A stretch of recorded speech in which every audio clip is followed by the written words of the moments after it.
Yehezkel, Ezekiel Chapter 3. And he said to me, Son of man, eat what you find, eat this scroll, and go, speak to the house of Israel. And I opened my mouth, and he fed me the scroll. And he said to me, Son of man, feed your stomach, and fill your stomach with the scroll that I am giving you. And I ate it, and it was as sweet as honey in my mouth. And he said to me, Son of man, go to the house of Israel, and you shall speak to them with my words. For you are not sent to a people of foreign speech and of different language, but to the house of Israel. Not too many people of foreign speech and of difficult language, whose words you do not understand. If I had rather sent you to them, they would have listened to you. But the house of Israel is going to refuse to listen to you, for they refuse to listen to me. For all the house of Israel are hard of head and hard of heart. See, I shall make your face as hard as their faces, and your forehead as hard as their foreheads, like adamant stone, harder than flint. I shall make your forehead. Do not be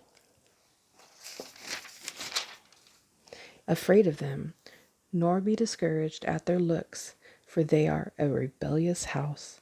And he said to me, Son of man, receive into your heart all my words that I speak to you, and hear with your ears.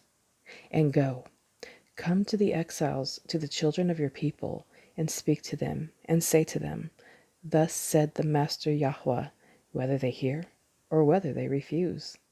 And the Spirit lifted me up, and behind me I heard the sound of a great rumbling voice.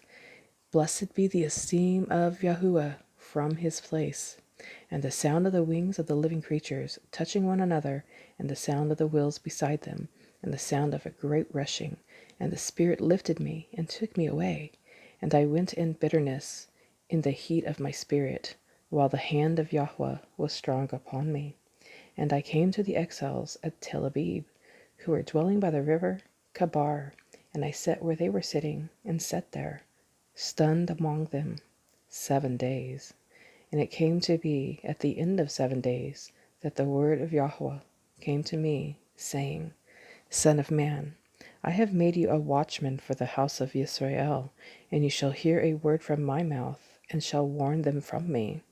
When I say to the wrong, You shall certainly die, and you have not warned him, nor spoken to warn the wrong from his wrong way, to save his life, that same wrong man shall die in his crookedness, and his blood I require at your hand.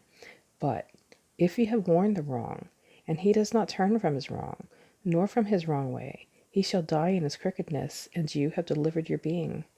And when a righteous one turns from his righteousness, and shall do unrighteousness, when I have put a stumbling block before him, he shall die. Because you did not warn him, he shall die in his sin, and his righteousness, which he has done, is not remembered, and his blood I require at your hand. But if you have warned the righteous one, that the righteous should not sin, and he did not sin, he shall certainly live, because he has been warned, and you have delivered your being. And the hand of Yahweh came upon me there, and he said to me, Arise, go out into the plain, so that I might speak to you there. So I got up and went out into the plain, and see, the esteem of Yahweh stood there, like the esteem which I saw by the river Kabar, and I fell on my face. And the Spirit entered me, and set me on my feet, and spoke with me, and said to me, Go, shut yourself inside your house. And you, O Son of man, see, they shall put cords on you, and bind you with them, so that you do not go out in their midst. And I make your tongue stick to the roof of your mouth, so that you shall be dumb, and not be a reprover to them, for they are a rebellious house. But when I speak with you, I open your mouth, and you shall say to them, Thus said the Master Yahweh, He who hears, let him hear, and he who refuses, let him refuse, for they are a rebellious house.